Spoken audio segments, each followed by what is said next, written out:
KCRA3 financial advisor Kelly Brothers here, helping you make sense of stocks and bonds. Let's start with this question. Why do we invest anyway?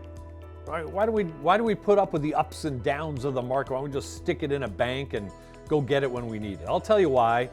Inflation. Inflation's like a cancer that actually eats away at the purchasing power of your hard-earned money.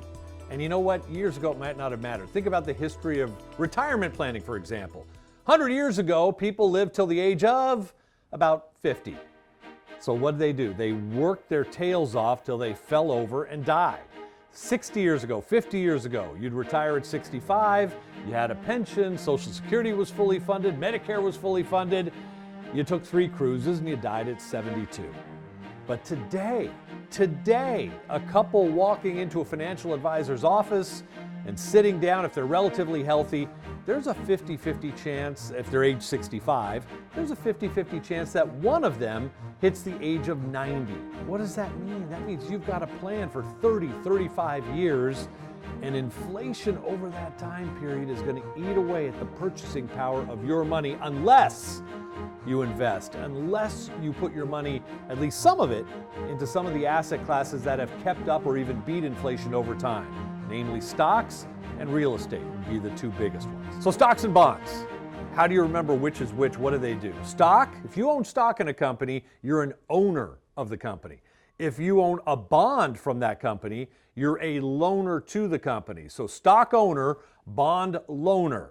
Stocks are what we want to concentrate on right now. Let's talk about stocks for just a moment, because if you own a stock, well, first of all, understand that if one stock is priced at $20 and another stock is priced at $100, that does not tell you anything relative to the value of those 2 stocks. It just doesn't, because it's based on something completely different. How do you value a stock? The number one way to value it is what's called a price-earnings ratio, PE ratio.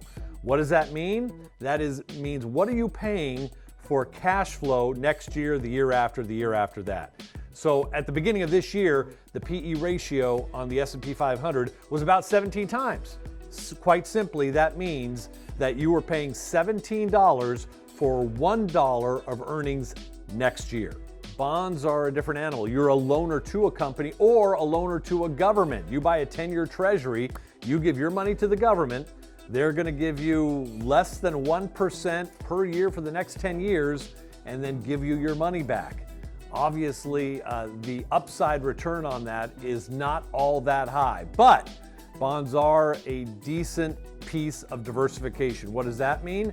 That means if you have a diversified portfolio, so when the market drops 20%, you're not completely exposed to all that and your loss is much less. So let's organize the investment universe, shall we? You've got stocks, you've got bonds, you've got hard assets, which includes real estate and gold, and you have cash or cash equivalents like CDs.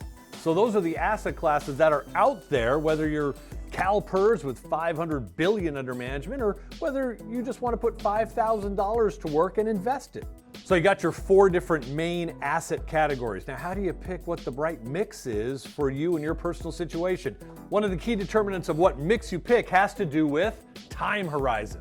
How much time do you have? Let me give you 2 extreme examples. Number 1, you're 30 years old and you have your first 401k or your IRA. That is money that legally you can't touch without a penalty for 30 years.